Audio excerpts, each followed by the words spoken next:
I mean, it's so much fun to work with everybody here. I mean, we just have a blast, you know, because Linda's hitting Harvard and she says, what can we do? And now we send them a patent letter and we'll hit them again. So we're having fun together. This is the greatest cabinet working for the greatest president, and I just want to say thank you. I'm having the time of my life working for you, Mr. President. Thank you. That was very well stated, wasn't it? Some things people don't think of too much. Thank you very much. Great job. Pete? Sir, well, amen to what Howard said. And I would just say, heading into Labor Day from the American military, sir, we happen to be the largest employer in America. We like to think we have a different form of employees. Yeah. Who need to be the toughest and the strongest and the most well-trained and the most lethal. And under the previous administration, and for decades, frankly, it was social justice, it was political correctness, it was divisive ideologies seeping into the ranks and changing how well we do our job. No more. Now it is only merit-based, gender-neutral, colorblind. The best of the best from the top to the bottom. That's our expectation. And so you've enabled that. So from the troops directly, which they ask me to say all the time, thank you for your leadership, for your boldness, for your clarity, for common sense, for providing a shield for the rest of us to put America first and to apply peace through strength. We're in the strength business. That's our job, is to stand behind everybody here and alongside John in everything they do to keep the country safe. And the world is noticing. And I wish everybody could. There were two meetings yesterday that I think tell the story. One was, because today happens to be the 4-year anniversary of what happened at Abbey Gate in Afghanistan.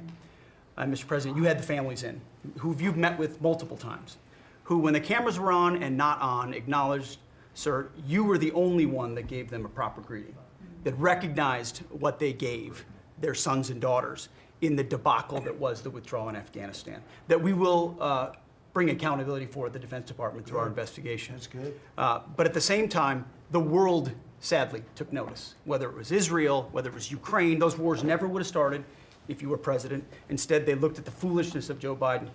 Under your military, your Pentagon, we are restoring deterrence. Whether it's Midnight Hammer and those beautiful B-2s, 37 hours straight, whether it's counter-drug operations in our own hemisphere, whether it's the border, working with Christie and the national security team, whether it's LA, whether it's Washington, D.C., you name it, whether it's Europe. Our allies paying 5%, now our allies in the Indo-Pacific stepping up to do the same. That's a recognition that American leadership is here. And then in the second meeting, we were talking about what we're doing in D.C., and Pam's taking the lead. I have to say, just pause for a second. When I look around this table, yes, there's a national security team of Steve Witkoff and John and Scott and Howard and the vice president and Susie and Christy and Tulsi, but to every person here, we work together on a daily basis. And if you call me and I call you, the answer is yes. How do we do it together? I think that's exceptional. It's what the American people deserve, and you've demanded that, sir. So I very much appreciate it. In that meeting on DC, I started my sentence by saying, the Department of Defense, to which you said, that just doesn't sound right. So maybe next time we're here, my card will read Department of War. We'll see. But it's not, here's the thing, here's what people miss. It's not just about words. It's about the warrior ethos. It's about what the department is supposed to do. George Washington started the Department of War because he wanted us to win our wars. Our founders didn't want endless foreign entanglements. They didn't want endless contingencies and deployments. They wanted an empowered military that was, the handcuffs were taken off to fight to win, and then bring those troops home. So my platoon in Guantanamo Bay, our motto was, those who long for peace must declare for war. We must prepare for war. We don't want war, we don't seek it. You are the peace president, sir. Because we are strong, our enemies know what we will do. And so whether it's Secretary of War or Secretary of Defense, that warrior ethos is changing. We're going back to basics. Our drill instructors can be drill instructors again, sir.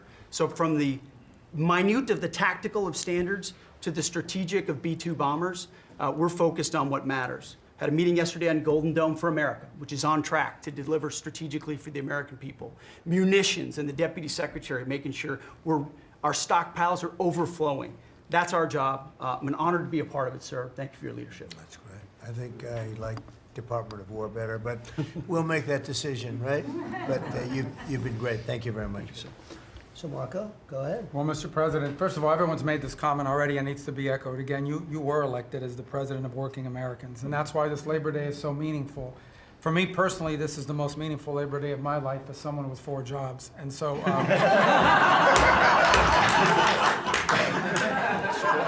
It's true. but on the point of, you made it very clear from the outset, even in foreign policy, everything we did has to be pro-American. It has to make America stronger or safer or more prosperous. And there's just a few things I want to touch to because it involves your team under your leadership making it happen. The first is, for the first time in the modern era, we are truly on offense against organized cartels that are pumping poison, killer poison, into our cities. And that's a team effort. It's Christie's team, it's Pete's team, it's Pam's team, and obviously it's under your leadership. And by the way, we're getting incredible economic, international cooperation. Countries just in the last week, Ecuador, Paraguay, Guyana, Trinidad, today Argentina, all joining us or trying to be helpful in advancing this. And this just, one thing is we're going to stop drugs from coming in and we're having record seizures, but another thing is to build an international coalition against the scourge on the international stage. The second is mass migration, illegal mass migration, which is dangerous for the country but harmful for American workers. What's happening on the border is essential, but it's not just what's happening on the border. And again, Christy and her team have been essential in this. We have countries all over the world that are actually helping us, whether it's through safe third country agreements, whether through it's stopping the migration flow from coming here in the first place.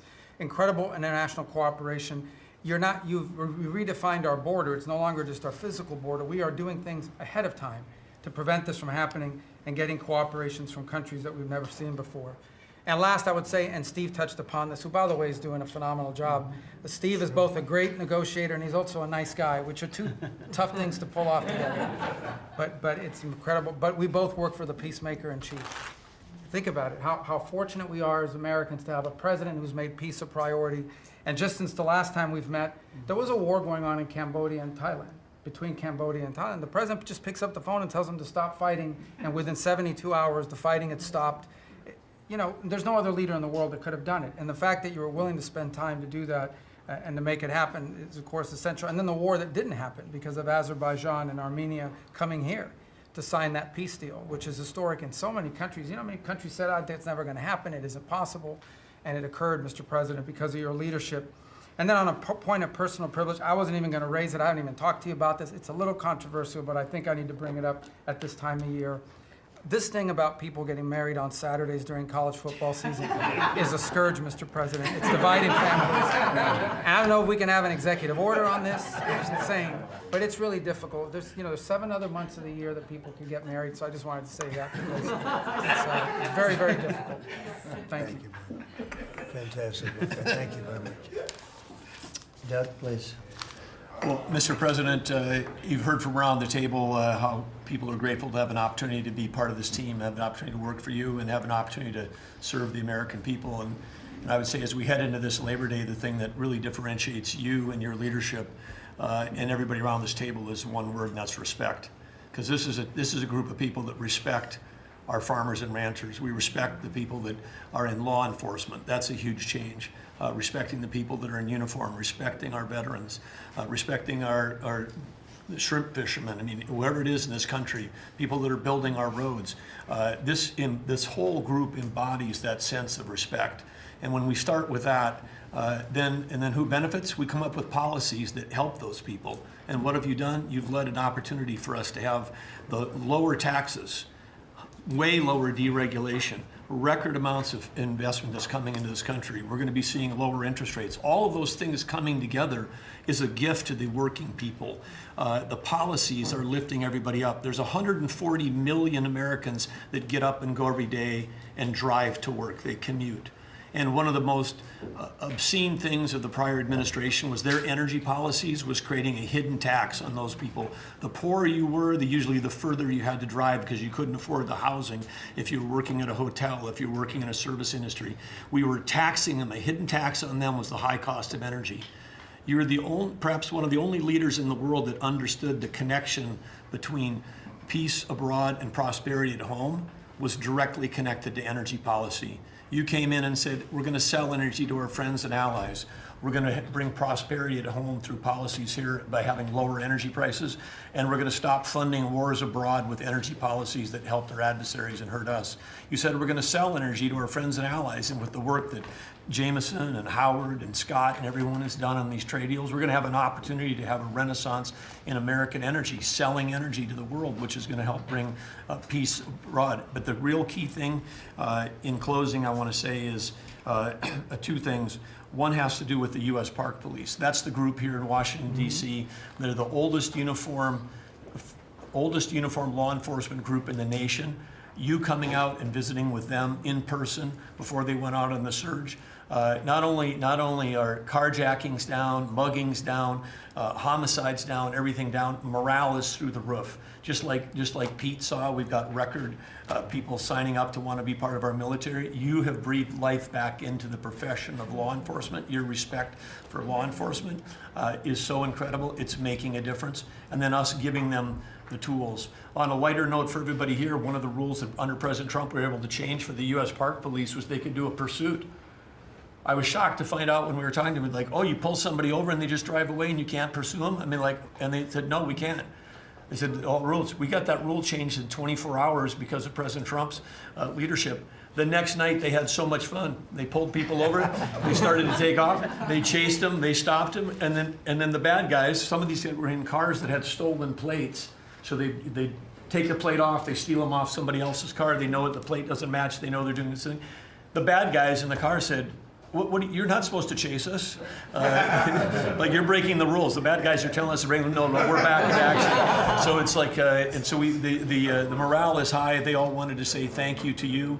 Yesterday, you announced increasing the number of U.S. Park Police that we're going to hire. This is the group that protects not only our sacred monuments of democracy here, but also the Statue of Liberty and the Golden Gate. This is a great group. But on behalf of all law enforcement, we say thank you. And as Chris Wright was talking about electricity, I want to close with that. We've solved amazing things in 7 months, but the big challenge we have against the remaining is, solving Iran's nuclear thing, that was an existential threat. China beating us in the AI arms race, that's an existential threat. We finally have a president who talks about it. You talked about it in your opening remarks. You've signed executive orders. You understand that essentially we used to say hundreds of years ago, people started saying that knowledge is power. But now, for the first time in history, we can take electricity and we can convert it into intelligence. So it's flipped. It's no longer knowledge is power. Power is also knowledge. And while we're ahead on the technology, we're way behind China on the amount of electricity they're bringing online. And your strong position to support affordable, reliable energy using our nation's resources, including those across the Department of Interior, bringing back coal mining, bringing back mining, bringing back timber. All the industries that have been killed in this country are coming back to life because of you. And with your leadership, we have a chance to not only win the AI arms race, but actually dominate it the way we're dominating in other things. So thank you, Mr. President. Thank you very much. And we're leading that race right now by a lot. And we're going to keep the electricity coming. In China, they do it very quickly. They have one person that says, do it, and that's it. But essentially, we have one person that says, do it. And we've given that order, and the job they've done has been amazing. And I want to thank again, Lee, what you're doing in that regard is so important. And the rapidity, just as fast as them, because it's a question of a week versus a day, and that's not going to make the difference. But you've done fantastically, and Doug and Chris, amazing job. So we've done this for a little while now. I don't think you've ever seen anything like it, and I think Sean was right. These guys that are holding these up, if you ever try holding your hand out for 2 hours, that's a long time. These are pretty strong characters. You've been doing that a long time, I guess. Congratulations. Are you getting tired? Are you getting tired? I'm looking at these guys. They look like they have no problem. It's amazing, actually. I think they would have beaten you guys in the test. So I want to thank you. If you want, it's been a long time. If you want, we could go in and we can call it a day. No. And feel free then to ask some of the questions here. Look, I believe in very open, we want to be open, above board. We want to be honest with the media. I wish the media was totally honest with us, but I think they're getting better, to be honest with you. And so we'll see. But if you want to take a few questions, you On a serious note, when it comes to Fed Governor Lisa Cook, her lawyer has said that they're going to be filing a lawsuit challenging this legal action. What is your response? Are you prepared for a legal fight? And then a little bit more Oh, sure. of a Always. You happy always have question, legal sir. fights. And Look, then I had a on legal football- fight that went on for years with crooked people, with very horrible people, people that have been found out now between John Ratcliffe and Tulsi and Pam. And I mean, the things that we found out, of course, it's a very, very sad group of people. But no, she seems to have had an infraction, and she can't have an infraction, and especially that infraction, because she's in charge of, if you think about it, mortgages, and we need people that are 100% above board, and it doesn't seem like she was. Yeah, please. Mr. President, first, I would love to ask you a serious question, but I have to tell you the biggest pop culture news of the year broke while we were in this cabinet meeting. Travis Kelce and Taylor Swift are engaged, and the world wants your reaction, sir. Well, I wish him a lot of luck. Thank No, you. I think he's a great player. I think he's a great guy, and I think that she's a terrific person. So I wish them a lot of luck. On a serious note, Mr. President, in May, Secretary Rubio said that they were aggressively removing visas of Chinese students. Yesterday, you said you wanted to allow 600,000 Chinese students to study in the United States. Could you and the Secretary clarify what is the policy on Chinese students in the United States? Well, we think look, we're getting along very well with China. And I'm getting along very well with President Xi. I think it's very insulting to say students can't come here, because they'll go out and they'll start building schools and they'll be able to survive it. But I like that their students come here. I like that other countries' students come here. And you know what would happen if they didn't? Our college system would go to hell very quickly. You'd have, and it wouldn't be the top colleges. It would be colleges that struggle on the bottom. And you take out 300,000 or 600,000 students out of the system.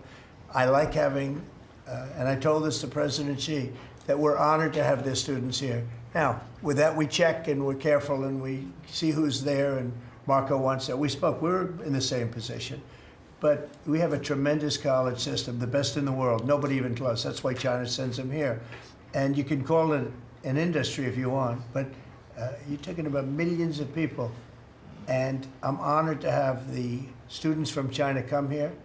And we're just getting along very well with China. And it's a different relationship than we had for years, where they took hundreds of billions of dollars, just sucked it right out of our country. They respect us again. I respect them. The relationship is very good. I think it's important that these are two very major powers, nuclear powers at that, but two very important powers. You know, when I get along with Putin, when I get along with President Xi, when I get along with these people, that's a good thing, not a bad thing. We're tough and we're smart and we're strong. We get along. It's a lot better than not getting along. You had somebody in here before. The war should have never started with Ukraine and Russia. It would have never started. And Putin said that himself. President Putin said that himself. So we want to see college students come in from countries. There are some countries that we can't necessarily say that. These are places that have ideologies that we can't live with. So there are some areas, some countries that we can't say that. But we're honored to have the students come here. Please. Yeah, please. Yesterday you said that within 2 to 3 weeks we'd have a pretty good conclusive end to the war in Gaza. What did you mean by that? And could you tell us? On what? In the war in Gaza. You said Yeah, what about it? You said in 2 to 3 weeks we would have a conclusive end, a pretty good conclusive. There's no conclusive. It's been going on for a long time. You're talking about, I guess if you really add it up, Steve, you're talking about thousands of years, okay? It's been going on there's nothing conclusive, but hopefully we're going to have things solved very quickly with regard to Gaza and also with regard to Ukraine and Russia. Mr. President, who are you considering for the replacement to nominate for Lisa Cook, and what economic background or history are you? Well, we have some very good people for that position, and I think we have some very good people. We're down to, I think I maybe in my own mind have somebody that I like, but I deal with Scott and I deal with Howard, and we're dealing with a lot of people actually that are going to be involved in that decision ultimately. It's a very important decision. as we see. I mean, I got a bad recommendation when I went with Jerome Too Late. You know, it's just, he's too late. His nickname is Too Late, costing us a lot of money, hurting the housing. I mean, our housing industry is good, but it could be phenomenal. Most of this country, in economic terms, has been phenomenal. We've never seen anything like it. Because of him and his high interest rates, the housing is less than it could be. We're going to get that straightened out very quickly. He gets out very quickly, fortunately. He's been the wrong guy. Not a bad person, I don't think, but you know, I do think he has motives, by the way, but I don't consider him, I've dealt with worse. But he hasn't done the job. The recommendation from a certain person was not a great recommendation. That person vouched for him, but we're doing a very careful study. We'll see what happens. Look, we just put a very good man in one position. We might switch him to the other. It's a longer term and pick somebody else, but we're very happy with the person we have in there. And we'll have a majority very shortly, so that'll be great. Once we have a majority, housing is going to swing and it's going to be great. People are paying too high an interest rate. That's the only problem with housing. We have to get the rates down a little bit. And when we do, it's going to be a tremendous difference. The country is doing so well. It sort of blows through the fact that we have a man who's too late and not doing a very good job. Please, in blue. Mr. President, regarding crime in D.C., something that might help especially ladies is being able to carry. I know you've talked about reciprocal carry. Would you like for that to apply here in Washington, D.C.? When you say carry, I assume you're talking about carry what we're talking Concealed about, right? or, yeah. In other words, carry a gun. Is that right? Would you like to carry a gun? I would like to, yes, sir. You'd feel a hell of a lot better, right? I absolutely would. I agree with you 100%, okay? Okay, great. But I'll tell you, within another couple of weeks, it's hard to believe what's been accomplished in 12 days, but within another couple of weeks, you won't have to carry. You're not going to have to carry. You're going to be safe. People are safe now. The turn has gone fast. I knew it was going to go fast, but this turn has gone really fast. And within a month or two, this is going to be one of the safest places in the country. I have no doubt about it. And we'll do an extension. We'll work with Congress, or I could declare an emergency, but I don't think that's going to be necessary. We'll work with Congress. We're going to be working with Congress. I spoke with our great speaker, and I will be speaking to John Thune, and we're getting tremendous support from Congress, especially maybe here. Everybody wants to see our capital be great. Could say be great again. You know, it's such a beautiful place, but if you have crime, nothing looks beautiful. So, but you won't need to carry a gun, but if you do, Well, I would like to it's gonna be have your the choice. option, just in case. Well, a lot of Sir, people feel that. Also in other blue cities, you've got Karen Bass in Los Angeles, Brandon Johnson in Chicago. It seems to be very popular here, the fact that people can walk around, go to restaurants, shop, and not Yeah. have to worry about their safety. If blue city mayors oppose those efforts in their cities, do you anticipate that Democrat voters are going to take it out on them at the ballot? I think so. I think that crime is going to be a big thing. And we are the party, the Republicans are the party that wants to stop crime. We're against crime. The Democrats like crime. I don't know why.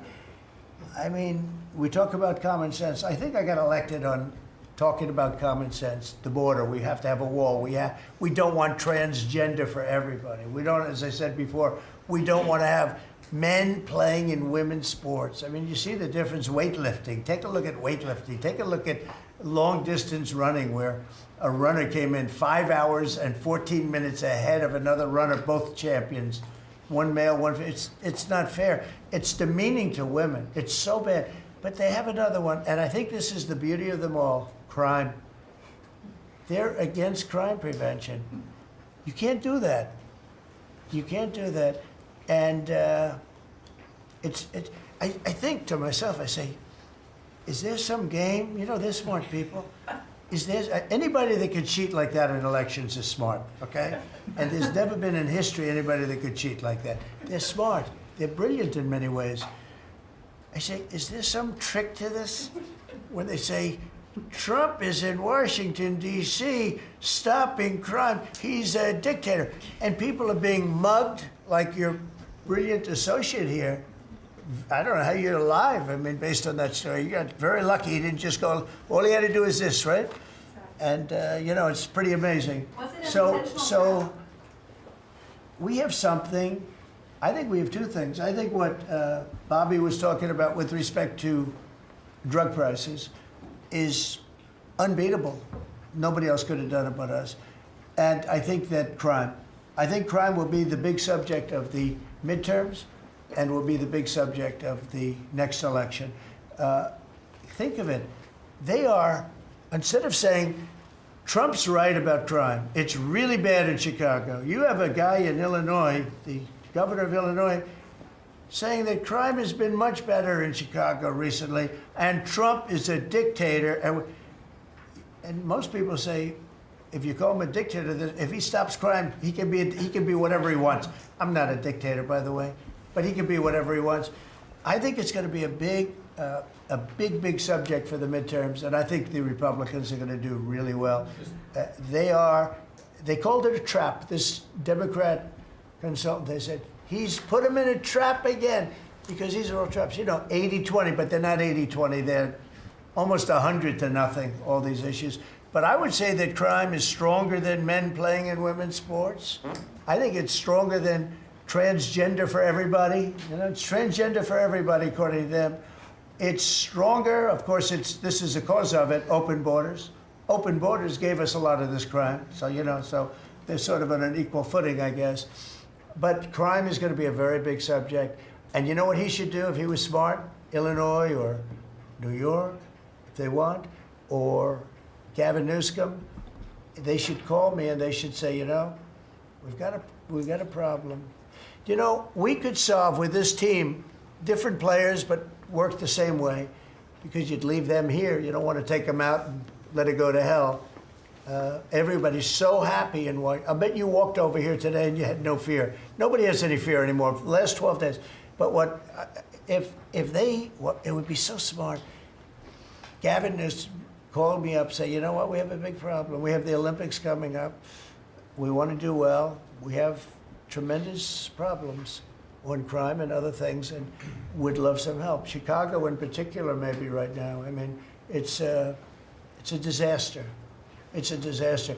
We could solve their problem in, it's bigger than this, let's say 2 months, okay? Working with their police. I know their police very well. I have a big project in Chicago. I was so proud of it.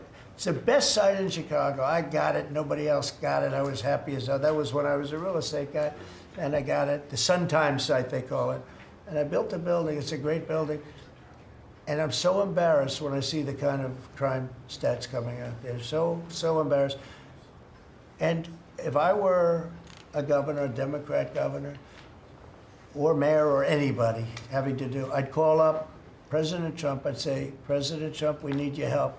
We saw what you've done in D.C. in a period of 12 days. This is 12 days. We haven't even started. This is going to be so safe. It's going to be the safest place on earth. And we'll do the same thing in Chicago. But I'd like to be asked, as opposed to just going in and doing it. Because, when you go in and do it, then they start screaming, oh, he shouldn't be here. We don't need him. We're doing so well. And then the better we do, they take credit for it. So it's really pretty unfair. Mr. President, Yes, go on ahead. crime, for a lot of victims like myself, a big concern is long-term sustainability.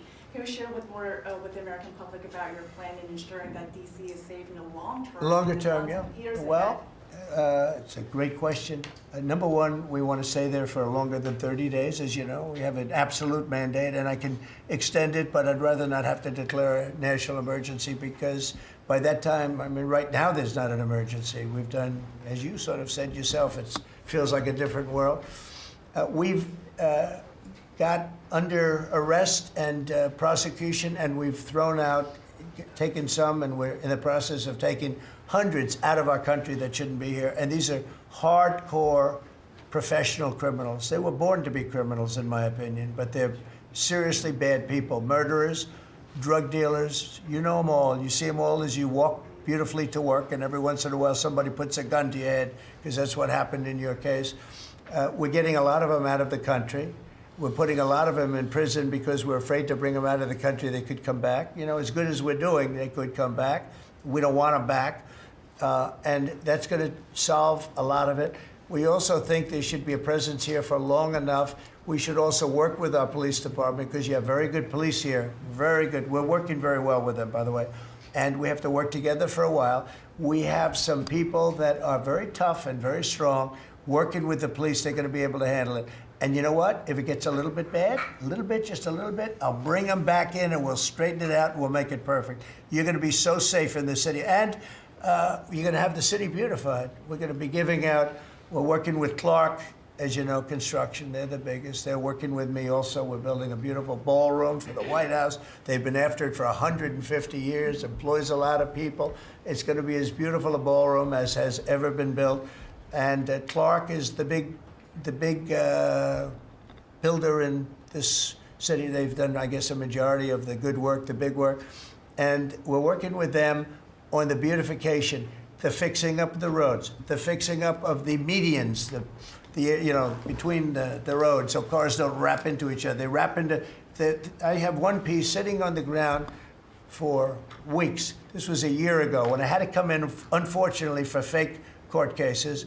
And I looked at the condition. We have it fixed up a lot right now. You know, the tents are removed and a lot of things have taken place. But I'd come into this city and I'd say, boy, does it look bad. The filth on the roads, the medians were broken and always laying down and nobody would fix them and all of that. Well, we're going to have new medians. We're going to have a nice topping put on the road. We're not going to rip the roads apart and start a construction project that lasts for 2.5 years as they rebuild the road, which they don't have to do. And we're going to have this place so beautiful. That's going to be a part of it. Now, the biggest part is crime, but it's also a part, you know, when you see a dirty city, it's like I told, I don't know, it became the #1 thing viral. I said my father, he's a smart guy, he's a great guy, he's a loving, wonderful father, but he could be a little on the tough side. He told me that, son, when you walk into a restaurant and you see a dirty, filthy door going into the restaurant, don't go there because the kitchen's dirty also. When they see a dirty capital, the rest of the world, they lose a lot of respect for our country. This capital is going to be so beautiful. We're going to have new poles, new lights, new fences.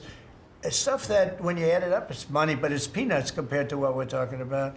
And we're also going to have great safety. Mr. President, I wanted to ask you on crime and also a question on foreign policy that maybe other officials can weigh into. And on crime, Iris shared her story, and you mentioned, you know, people going. That was a terrible story because I'm just amazed she's here. When the gun is Pam, when the gun is put to the head. Did they ever capture these people, by the way? I kept calling, but I haven't heard back about this guy. It'd be really great if you could maybe give the information. She's very good at capturing people, you know? She's very good. If you could give that information to Pam, would be great. Would you do that? Yes, will do. Wouldn't you'd love to see them? I would assume you'd like to see them captured. For sure. You can't. You just can't. For years. Yeah, take a good look at that. But, Go ahead. So go ahead. Just a few weeks ago, I was out to dinner with my husband, and you know we're taking the metro back, and then we get attacked on the metro. They're throwing things. Some teenagers, you know, they're throwing liquid at us. Oh, they're throwing things. They throw. How about where they chop down the granite curbs and the concrete curbs? But the granite curbs so expensive. You know, those granite curbs, nobody uses them because they're so expensive. And you see a guy chopping them and handing out big chunks of them like a brick because they couldn't get in because people were stopping them from walking out. A little bit unusual when you're walking with a bag of bricks. Generally speaking, Sean, that's not a good sign. It's not a good sign. But they now come in with hammers. They can disguise a hammer, and they start pounding the concrete and the granite, and they hand out chunks. And those people take those chunks and start throwing them at cops, or they stand on the top of bridges and they drop them down into the windshield of your car, and you get killed running into a light pole. It's those days are over. I wanted to ask you, Governor Hochul, Kathy Hochul, said that she spoke to you on the phone, and you said you might send National Guard troops to New York. You mentioned that. So will you? I'd love to do it if she'd like. I get along with Kathy. If she'd like to do that, I would do it. See, look, New York has difficulty like other, and I don't want to make this I want to make this like friendly, but the places we're talking about happen to be virtually all Democrat run. Now, take a look at your 25 places that are most troubled. Everyone, except maybe one, and it's way back in number 24 or 25, but essentially 25 out of 25 are run by Democrats, and cashless bail was a disaster. When they did that, and I believe it was instituted first in New York, but when they did cashless bail, that was a tragedy for this, because that's when it really started getting bad. When somebody kills somebody, you don't say you can come out, you don't have to put up anything. You put that person in jail and you find out whether or not it's true, but you don't give cashless bail with a promise to come back in a couple of months, we'll start talking to you. Because they go out and they kill other people, and you can't do that. The cashless bail has been, it's just a woke thing. It's got to stop. You see that, Christy, better than anybody. It's got to stop. It causes unbelievable, and we're doing that. We're stopping it in D.C. I would love to have the governor of Illinois call me and say, look, we have a problem in Chicago. We will stop that problem in Chicago in 2 months, maybe less, 2 months. We'll stop it. These are tough cookies we have working for us. These are tough cookies. These are not politically correct soldiers that I won't go into definitions of what that means. But these are not politically correct soldiers. These are rough guys. I watched it last night. I see it. I saw them the other day when we went down and we spent some time together with them. These are tough cookies. These are not people that you're going to laugh at and spit in their face and they're not going to do anything about it. And these people, they're afraid. These gang members who are bad people too. These are bad. These are just bad people. Ours are bad, but they're bad in a good sense, right? You don't understand that, Scott. And we can solve Chicago in 2 months. Now, then, as per your statement before, we have to keep it going, and we'll be able to keep it going. The first thing you have to do is get it down. We are very close to being at that position in D.C., and within a month, we will be, within a month from when we started, which is quicker than I thought, you're going to feel very, very safe. I think you feel very safe right now. But I would love it to have these governors, mayors call me and say, we'd like to invite you into our community because we have a problem and you can handle the problem and we can't. One other thing, sanctuary cities, they should be terminated. They're sanctuary for criminals. They're safety and security for criminals. They are very, very bad. And all of these places have big sanctuary cities, and all they're doing is protecting criminals. Okay. Questions about Lisa Cook.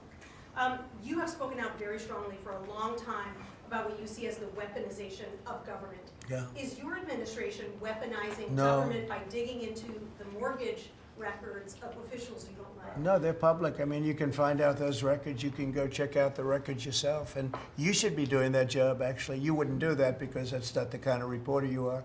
But you should be doing that job. I shouldn't have to be doing it.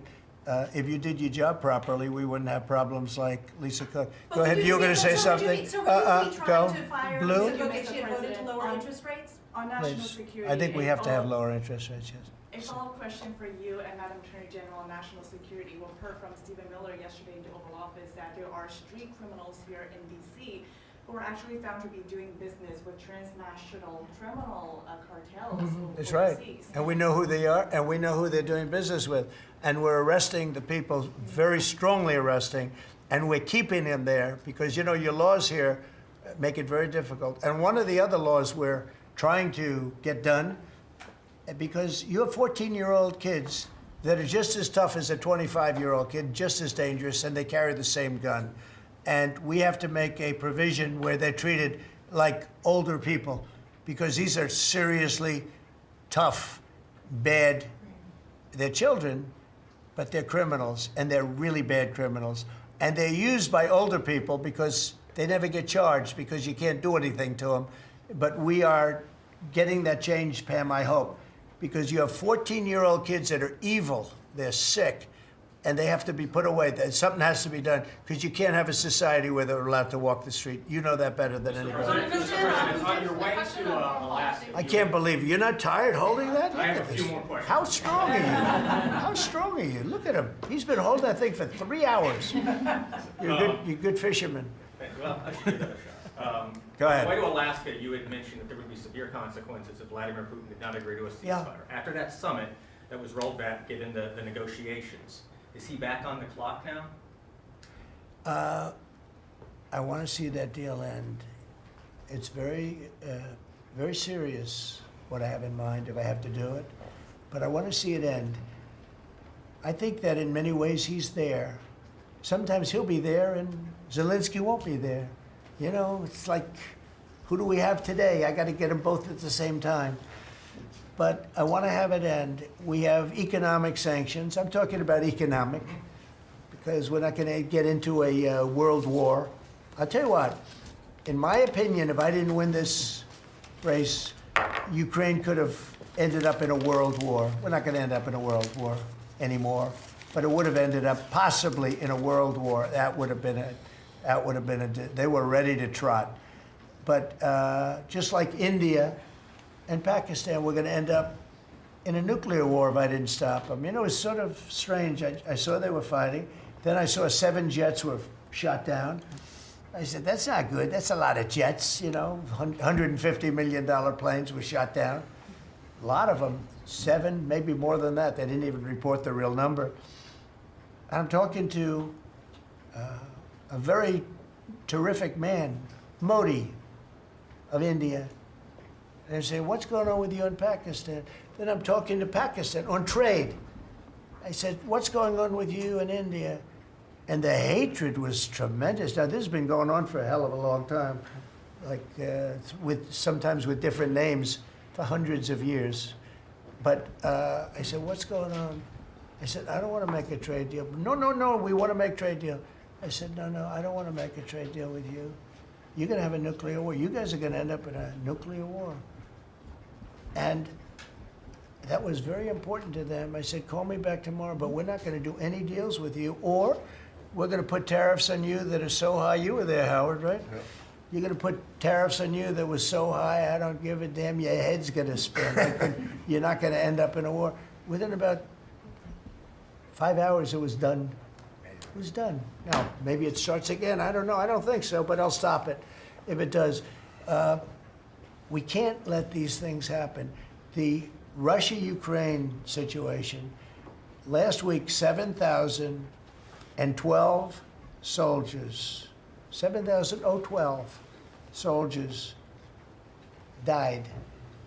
They were Russian, they were Ukrainian, they weren't American, so a lot of people would say, what do you care? They're not American. I care.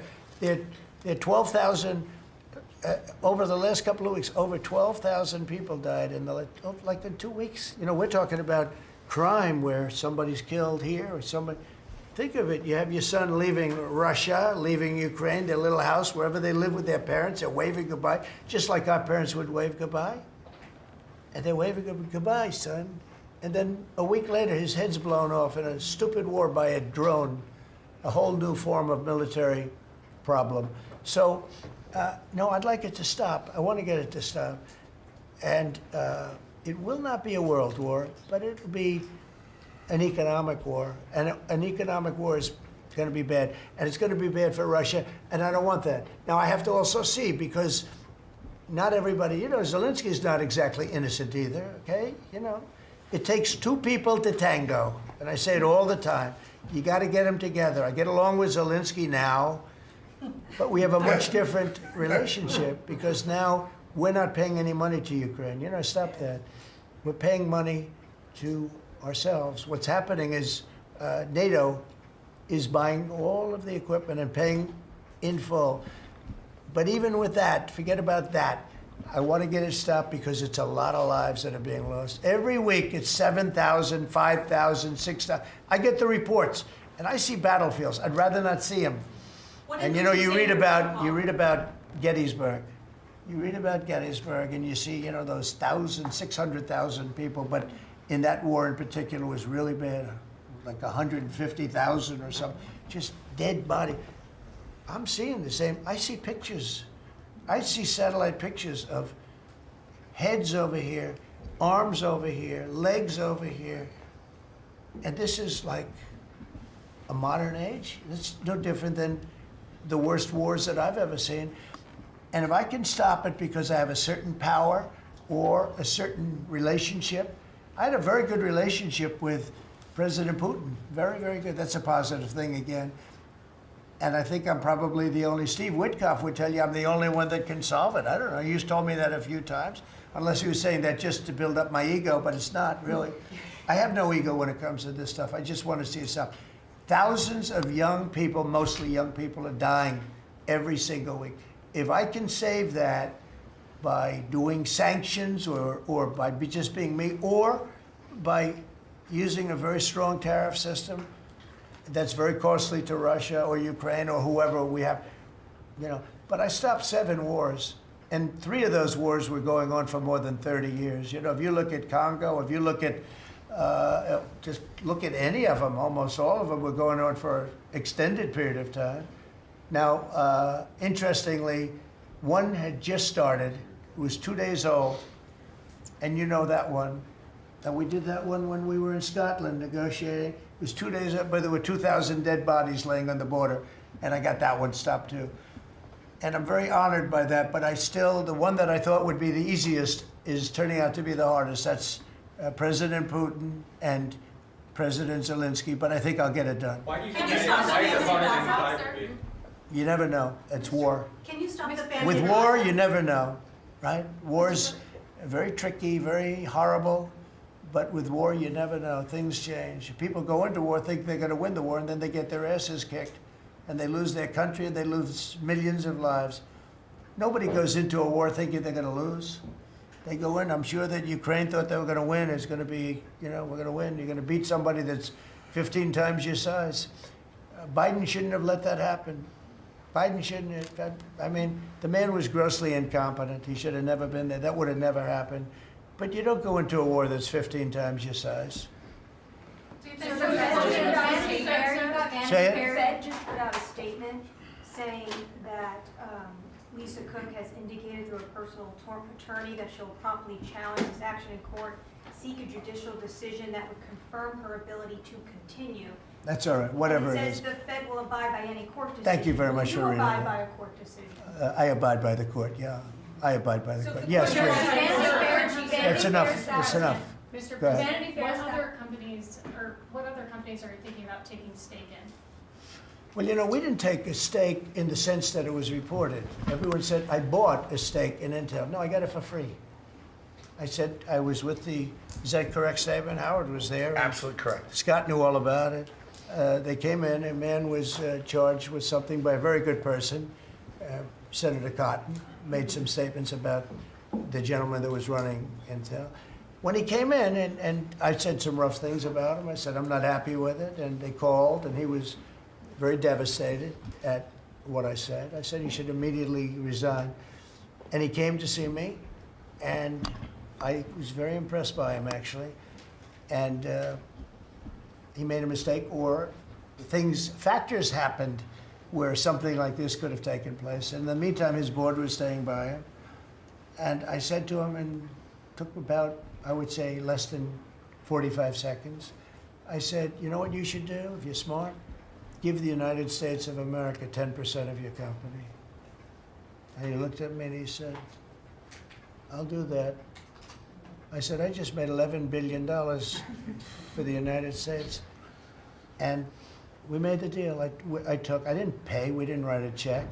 Now, I guess Biden, with his stupid CHIPS Act, handed money to all these people that didn't need any money. Exactly. It didn't do anything.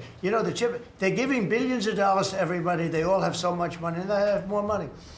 But there's no commitment that you had to build.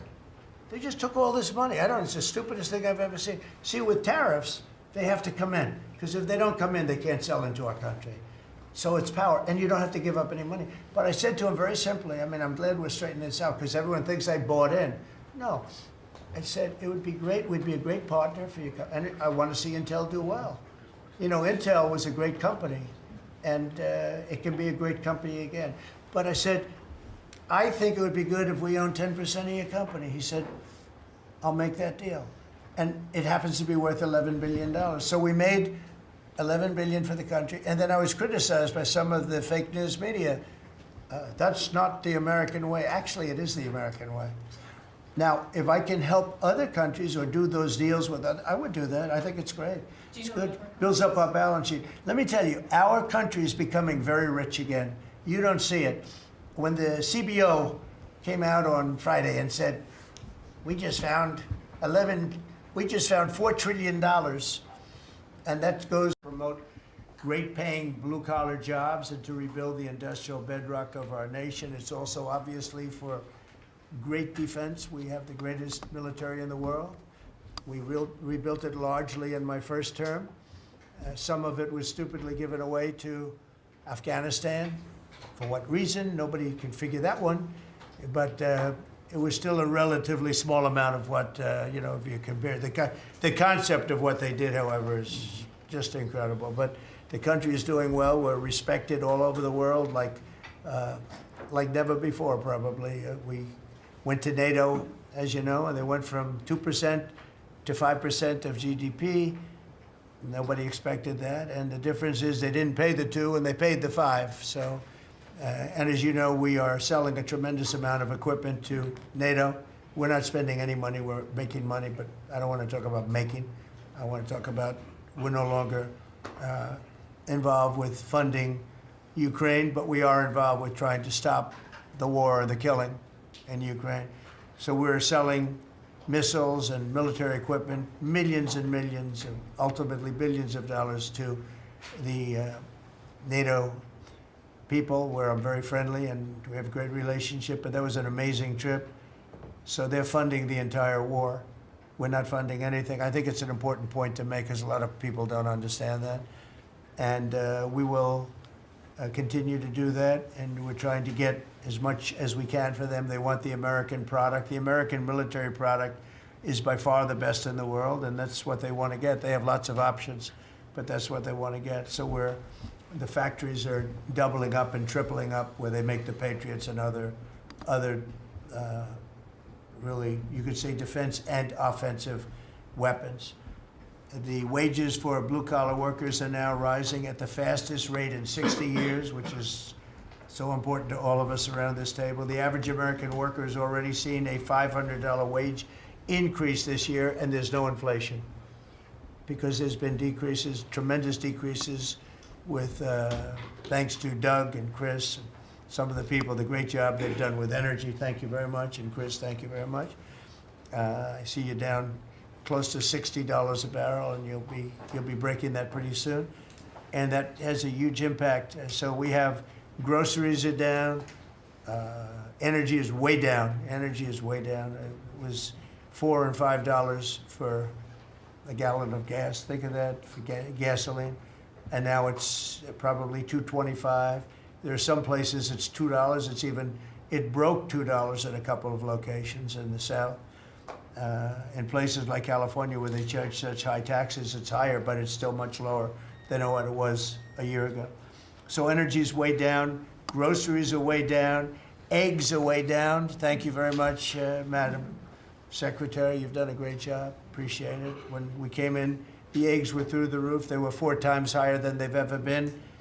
And my first question from you people were, what are you going to do with eggs? I said, what's the problem with eggs?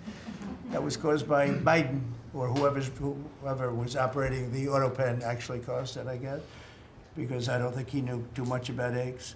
Factories are booming compared to before I took office.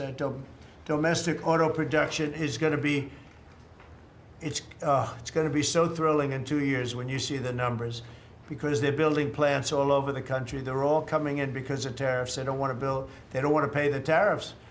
And if they build their plant here, they don't pay the tariffs. And they're pouring into our country, and you know about AI and you know about but the auto plants, that's the good old-fashioned stuff that I love.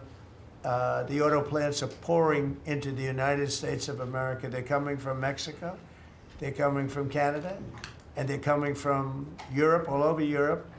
And it's been pretty amazing. So factories are booming. And when they actually open, right now they're booming in terms of construction. This is something given to me by Mark Zuckerberg. And you'll see, this is AI now. I never understood. I said, well, because I built shopping centers, and for $50 million, you can build a very nice shopping center. So I never understood when they said $50 billion for a plant. I said, what the hell kind of a plant is that? But when you look at this, you understand why it's 50 billion. So this is one he's building in Louisiana. That's Meta, Facebook, as people understand it to be. But look at that, that's the size of Manhattan. So that's superimposed over the island of Manhattan.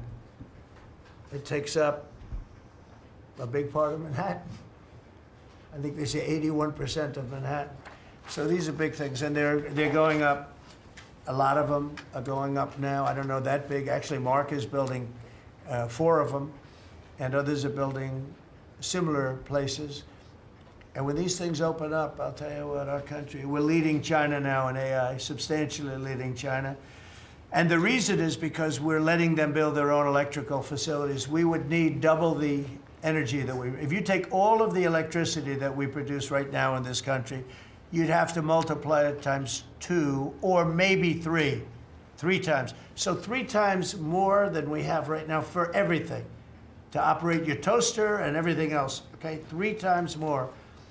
And the way we are able to succeed, because China goes out and builds these massive plants. They're right now building 58 coal, in this case, almost all coal-fired plants. And coal is back with this country too, by the way. You know, there's a reason they use it, because it's good.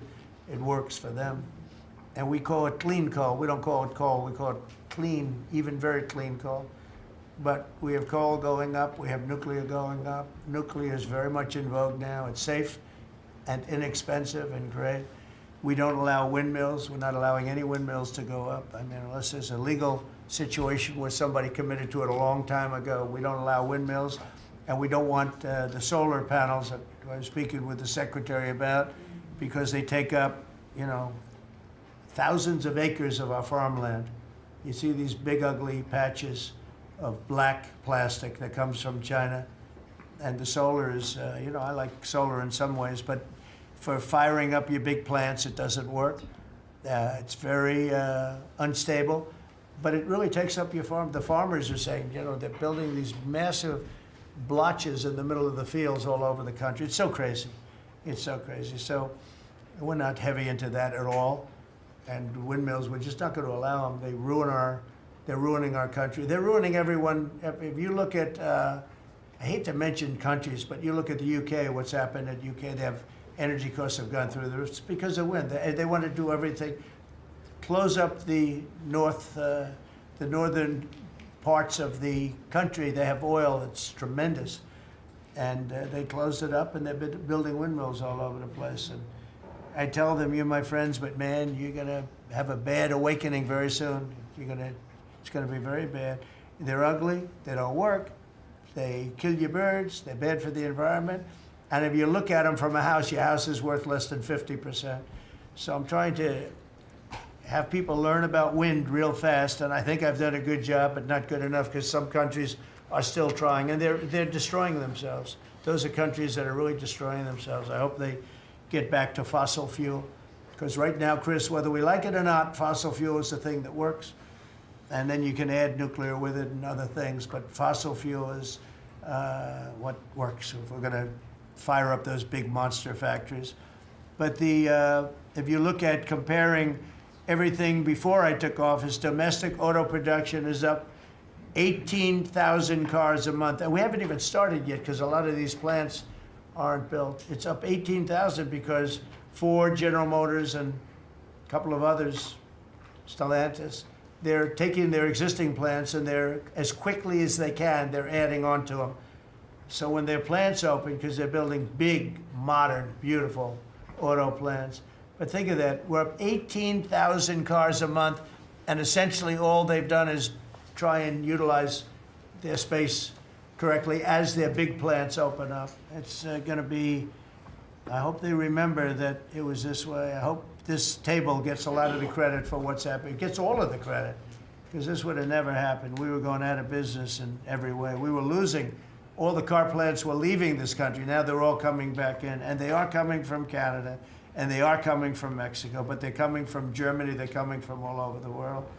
Domestic steel production is up by 100,000 tons of steel a week. We have a 50% tariff on steel, aluminum, and various other things. Copper just got brought into the picture, and that means people are going to want to make steel here. We just made a deal with US Steel. As you know, we have an outside company come in, spend $17 billion on building new plants, new everything.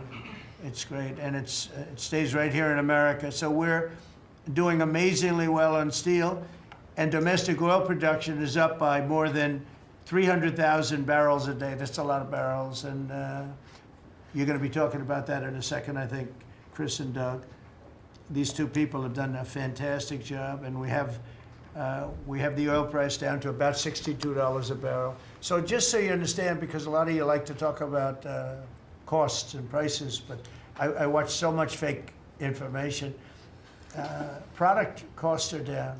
Energy is way down. Energy brings things down. You know, with energy, that's what happened with Biden. He stopped our program, and then he went back to it when he realized that it looked like you're going to be paying numbers that nobody's ever seen, like $7 a gallon. You're going to pay $7 a gallon. They were up to $7.5. So then he immediately went back to the Trump plan that they terminated, but it was too late for them. It was too late. They blew it. They had a great thing going. I gave them something great, and they blew it. Since the inauguration, we've created over 500,000 new private jobs, and if you notice, when the numbers come out, government jobs are going down and private jobs are coming up, and that's what really fuels the country. It's easy to hire people and pay them for doing something that maybe is not very productive, but government jobs are down, actually substantially down, and private jobs are way up, and these are the jobs that make money, create a better life. Meanwhile, we've reduced the number of federal bureaucrats by 84,000. So we got rid of 84,000, and I think the job numbers, you're going to see the new job numbers are going to be through the roof because of all of the different businesses that are moving into our country. And not just production businesses, autos and AI, but any business you can think of. In the world of furniture, as an example, North Carolina, I went there many times when I built a lot of hotels and things, and I'd go to North Carolina, I'd buy the greatest, they were the greatest, most talented people.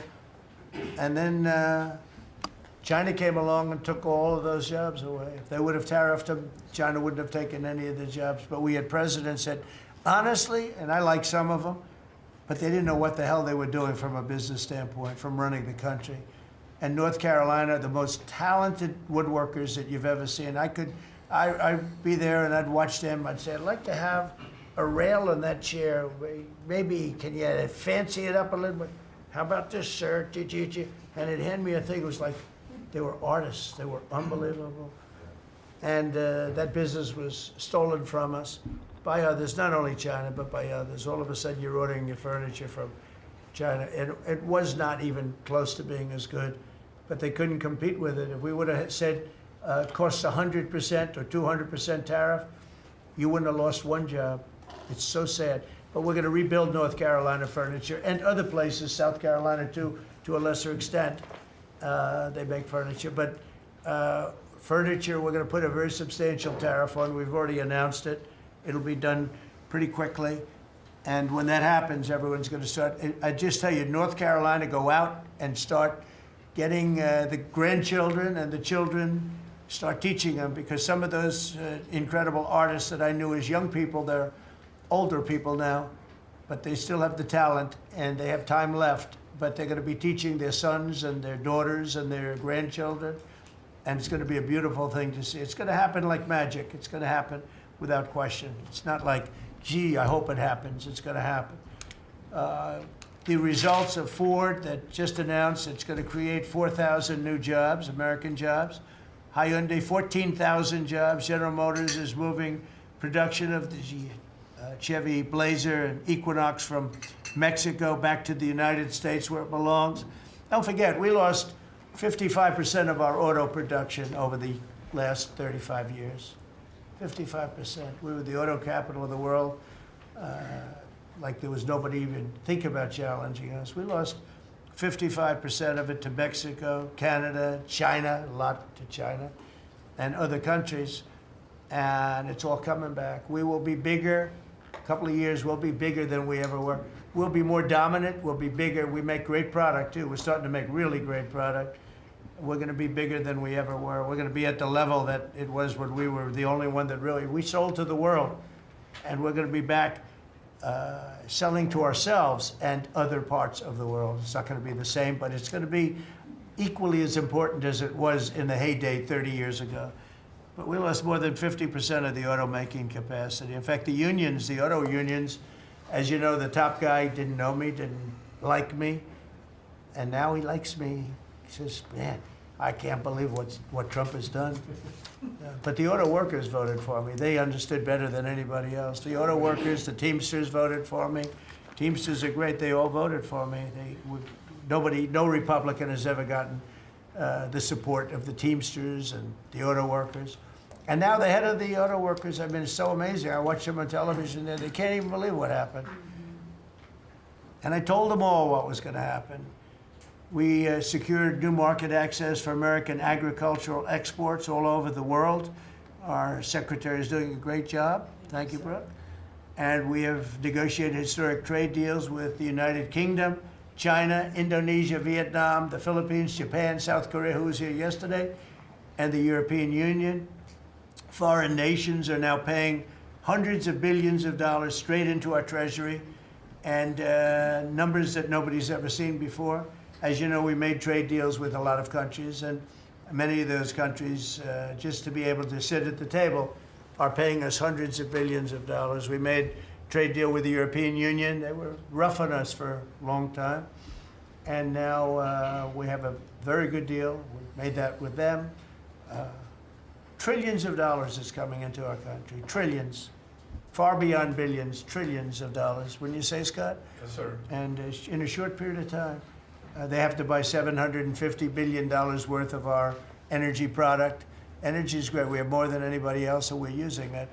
But the European Union is a done deal, and Japan is done. And, I heard there was a problem with South Korea, but we met yesterday, and they're done. We didn't do anything. We just kept the same deal. He honored the deal. They wanted to see if, I don't even want to say it, but they wanted to see if they could do something. But they honored the deal, which is nice. And we cut the previous record-setting trade deficit, I hear just came out. We cut it in half already. We haven't even said, we've only been here really for a few months because, you know, it takes you a little while to fix up the Oval Office and do those things. prepare for the battle, right? So we really only been here for a very short period of time, and we cut the trade deficit in half. Is that right? That's fantastic. I didn't even think we were going to do that. And remember, these are things that are